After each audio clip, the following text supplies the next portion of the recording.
Everyone, welcome back to Exampler CH. First of all, good morning to all of you. Friends, छोटी दिवाली की ढेर सारी शुभकामनाएं आप सभी को।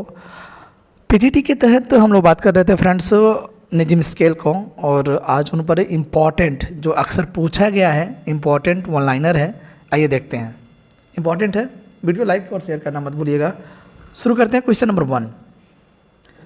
Night of the scorpion is a poem of, तो पोयम जो है निजिम स्केल का है, ये पीजीटी 2013 में पूछा गया था। और आपको बता दें night of the scorpion LT grade का सिलेबस में शामिल है, यानी 2 पोयम, एक तो नाइट ऑफ द स्कॉर्पियन और फिलॉसफी, 2 पोयम शामिल है एलटी ग्रेड में, और साथ ही साथ पीजीटी में इनका तो शामिल ही है। पोयम फ्रेंड्स आया था 1965 में, और यह पब्लिश हुआ था। एक पोएट्री कलेक्शन है इनका, the exact man, the exact name है, द एग्जैक्ट नेम के तहत night of the scorpion poetry शामिल हुआ है इसके तहत, ठीक है। और ये पब्लिश हुआ था 1965 में, ठीक। बढ़ते हैं आगे। एज़ेकियल वॉज बॉर्न इन, तो 1924, ठीक है, 1924 में यह पैदा होते हैं, और इनका जो डेथ होता है वो 2004 में होता है इन मुंबई। एज़ेकियल्स बिलोंग्स टू, एज़ेकियल जो है बिलोंग करते हैं ज्यूइश ओरिजिन। ज्यूइश ओरिजिन यहूदी धर्म होता है, यहूदी धर्म से उत्पत्ति इनकी होती है, और ये पीजीटी 2002 में पूछा गया है। नेक्स्ट है the origin of the race of Ezekiel, तो जो जाति की बात कर रहा है, यहूदी धर्म में एक बैन इज़राइल करके है, बैन इज़राइल उस रेस से या बिलोंग करते हैं, या इनकी उत्पत्ति हुई है, ध्यान रखिएगा। एज़ेकियल वाज बॉर्न ज्यू मतलब वही पीजीटी 2009 में पूछा गया है। बैन इज़राइल जिसे हम बोलते हैं, हिंदी में यहूदी धर्म बोलते हैं, इनमें यह पैदा हुए थे। He was a university professor, तो वो क्या थे, एक यूनिवर्सिटी प्रोफेसर थे। कहाँ, तो मीठी बाई कॉलेज बॉम्बे, मीठी बाई कॉलेज बॉम्बे में इंग्लिश के प्रवक्ता थे, ठीक है, प्रवक्ता नहीं बोलेंगे, प्रोफेसर थे। आगे बढ़ेंगे।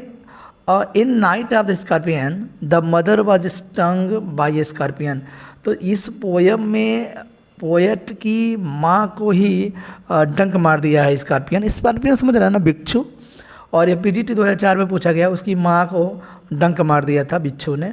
आगे बढ़ते हैं। The mother was stung on the, तो कहाँ मारा था, तो वो टो अंगूठा का होता है ना, पैर का जो अंगूठा होता है उसमें स्कॉर्पियन ने क्या मारा था, डंक मारा था। The word diabolic tell, diabolic tell का मतलब होता है अति बुरा, अत्यंत बुरा, ठीक है। और ऐसा उसके पूंछ को बताया है, किसके पूंछ को, तो आपको बता दें ये पूंछ की जिक्र किया है फ्रेंड्स स्कॉर्पियन यानी बिच्छू के पूंछ को डायबोलिक टेल बोला है। इसका मतलब होता है डेविलिश, डायबोलिक का मतलब अत्यंत बुरा, और डेविलिश का मतलब राक्षसों की तरह, यानी राक्षसी प्रवृत्ति का उसका आप देखे होंगे पूंछ, उसका पूंछ ऐसे ऊपर की ओर उठा रहता है, ठीक है, और वो बॉडी को ऐसे लेकर चलता है और ऐसे उठाए, और इसी से डंक मारता है। बढ़ते नेक्स्ट क्वेश्चन की ओर। हिज सेंट्रल थीम वाज, ये कई बार पूछा भी गया था, एलाइनेशन बोलते हैं, जिससे हम अलगाव कह सकते हैं, अकेलापन कह सकते हैं, ठीक है। तो ये पीजीटी 2009 और 2013 में पूछा गया क्वेश्चन है। सेंट्रल थीम अक्सर पूछता है alienation. The scorpion hid in the hut, hut मन झोपड़ी में स्कॉर्पियन अपने आप को छिपा लिया। कहाँ छिपाया था, तो बीनीथ द सैक, सैक मतलब होता है फ्रेंड्स बोरा, यानी बोरा के नीचे अपने आप को छिपा लिया था। कौन, the scorpion. In night of the scorpion the peasants buzzed, buzzed मन होता है बड़बड़ाना, और द नेम ऑफ गॉड, भगवान का नाम लेकर के बड़बड़ाया। पैरालाइज द स्कॉर्पियन, पैरालाइज का मतलब होता है लकवा मार देना, स्कॉर्पियन को मतलब ऐसा हो जाए कि लकवा मार दे, कुछ इस तरह का ईश्वर से वह मनमना रहे थे, बड़बड़ा रहे थे, ठीक है। आगे बढ़ते हैं। इन night of the scorpion the poet used candles and lanterns, कह रहा है कि मोमबत्ती यूज किए थे, एंड लैंटर्न मैंने लालटेन यूज किए थे, काहे लिए, तो सर्च फॉर द स्कॉर्पियन, उस स्कॉर्पियन मतलब बिच्छू को खोजने के लिए पोएट ने या पोएट की माँ ने, पोएट ने कैंडल्स और लैंटर्न का यूज किया था, ठीक है, किसको खोजने के लिए, स्कॉर्पियन को। ही गॉट साहित्य अकेडमी अवार्ड इन 1983। अच्छा 1983 की बात करते हैं फ्रेंड्स, तो किसके लिए साहित्य अकेडमी अवार्ड मिला था, तो वो latter day psalms, latter day psalms, PSALMS, psalms के लिए उन्हें साहित्य अकेडमी अवार्ड से नवाजा गया था। बात हम कर रहे हैं 1982 की। 1982 में इन्हें 1983 में उन्हें साहित्य अकेडमी अवार्ड से नवाजा गया था। और किसके लिए?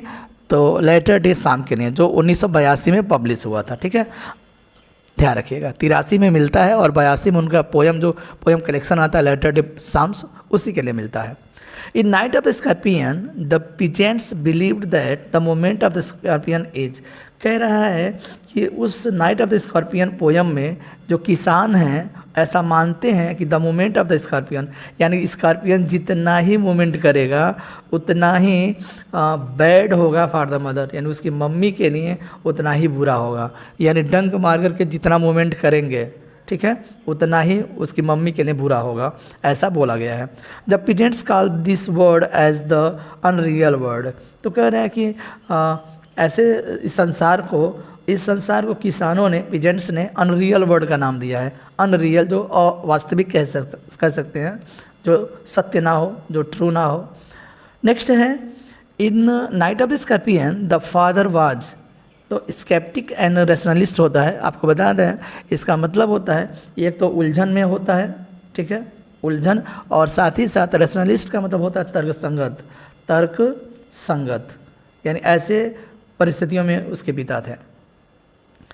The poison of the scorpion will purify her flesh of desire and ambition, तो कह रहे हैं कि जिसको डंक मारा था उसके जो डिजायर और एम्बिशन का जो मांस है ना, उसको प्योरीफाई कर देता है। क्या कर देता है? Scorpion will purify her flesh, उसके मांस को, किसका? तो डिजायर एंड एम्बिशन, ऐसा बोला गया है उस पोएट्री में। Ezekiel's play built on the theme give us this day और डेली अमेरिकन, आपको बता दें ये द स्लीप वॉकर्स है, और द स्लीप वॉकर्स की अगर बात करते हैं फ्रेंड्स, यह प्ले है किसके द्वारा? निजिम स्केल के द्वारा, और ये थर्ड प्ले है। क्या है? थर्ड प्ले है। फर्स्ट प्ले की बात कर देते हैं तो the three place Kolkata, writer workshop India है, 1969 में आया था। और do not call it suicide Madras, ये 1993 में आया था। और थर्ड आया है स्लीप वॉकर्स, एक प्ले है, तीसरा प्ले है। पढ़ते हैं आगे। हिम्न इन डार्कनेस, हिम्न इन डार्कनेस की बात करते हैं, पोइट्री कलेक्शन है और रिटन बाय निजिम स्केल। और कब आया था? 1976 में आता है, यह भी ध्यान रखिएगा। Hymn in darkness.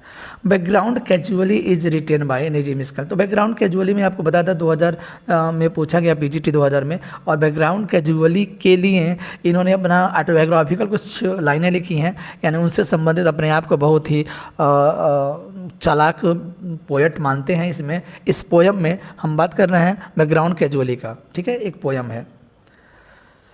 फिर आगे पूछ रहा है कि background casually is based on, तो एलाइनेशन थीम, PGT 2005 में पूछा गया। बैकग्राउंड कैजुअली जो पोयम है वो उनका जो थीम क्या है? तो एलाइनेशन है, अलगाव है, अकेलापन कह सकते हैं। लिंडा हेस की अगर बात करते हैं फ्रेंड्स, तो एक पोएट कह सकते हैं। लिंडा हेस जो है उनको द पोएट ऑफ बॉडी बोली हैं। अब थोड़ा सा लिंडा हेस के बारे में बहुत जानकारी नहीं है, लेकिन कोई हैं जो निजिम स्केल को द पोएट ऑफ बॉडी बोली हैं। तो द पोएट ऑफ बॉडी किसे कहा जाता है? निजिम स्केल को। किसके द्वारा? लिंडा हेस के द्वारा, ठीक है। इनकी चर्चा हम आगे करेंगे। इंटरप्राइजेस की बात करते हैं। Enterprise is written by Nissim Ezekiel, enterprise भी एक पोयम है, ठीक है, और इम्पॉर्टेंट पोयम है, पूछा भी गया है। निजिम स्केल के द्वारा लिखा गया है, यह पोयम है। He wrote is autobiography and called it, एक ऑटोबायोग्राफी इनका है जिसका नाम है ए थाउजेंड फेलियर्स, और यह उनका ऑटोबायोग्राफी है। हम बात कर रहे हैं निजिम स्केल का। निजिम स्केल डाइड इन मुंबई, मुंबई 1924 में पैदा होते हैं और 2004 में इनका डेथ होता है मुंबई में, ठीक है। I can not leave this island, I was born here and belong, ये लाइन है निजिम स्केल का। PGT 2002 में पूछा गया है कि मैं इस आइलैंड को नहीं छोड़ सकता। आई वॉज बॉर्न हियर, मैं यहाँ पैदा हुआ था, एंड बिलोंग, और मैं यहीं से बिलोंग करता हूँ। बात तो ये आइलैंड की कर रहे हैं, यानी इंडिया की बात कर रहे हैं, और इंडिया कभी नहीं छोड़ेंगे, ऐसा उन्होंने बोला है। Enterprises written by Nissim scale, ये PGT 2009 में पूछा गया है। इंटरप्राइजेज जो है वह एक पोयम है और निजिम स्केल के द्वारा लिखा गया है। ए टाइम टू चेंज की बात करते हैं, पोइट्री कलेक्शन है a time to change written by Nissim Ezekiel, 2005 में पूछा गया क्वेश्चन है और यह पोइट्री कलेक्शन आया था 1952 में। नेक्स्ट बात करते हैं the background of night of the scorpion is, तो कह रहा है कि जो night of the scorpion poem है उस पोयम का जो बैकग्राउंड क्या है, तो वो रूरल एरिया से बिलोंग करता है, ग्रामीण एरिया से लिया गया है। Nissim Ezekiel talks about the love and sex, love and sex just like Kamala Das, love and sex की बात करते हैं। हिज पोयम 60 पोएम्स आया था, पीजीटी 2003 में पूछा गया 60 पोएम्स, ठीक है। और 60 पोएम्स की अगर बात करते हैं फ्रेंड्स, तो 60 पोएम्स आया था 1953 में। 1953 में पोइट्री कलेक्शन है जिसमें लव एंड सेक्स की बात करते हैं नेजिम स्केल। आगे बढ़ते हैं, India who depicts relation between literature and sex, तो कह रहा है कि भारत में लिटरेचर और सेक्स के बीच में क्या कौन ऐसा है जो डिपिक्ट्स करता है, चित्रित करता है, तो वह है नेजिम स्केल। पीजीटी 2010 में पूछा गया क्वेश्चन है, इंपॉर्टेंट क्वेश्चन है ये। एक्चुअली मोस्ट आस्क्ड क्वेश्चंस थे जो ऑलरेडी नेजिम स्केल से पूछे गए थे। ऐसे ही ऑनलाइनर्स के साथ बने रही हमारे साथ with exemplar research. Thanks a lot, मिलते हैं नेक्स्ट वीडियो में, बाय बाय, टेक केयर।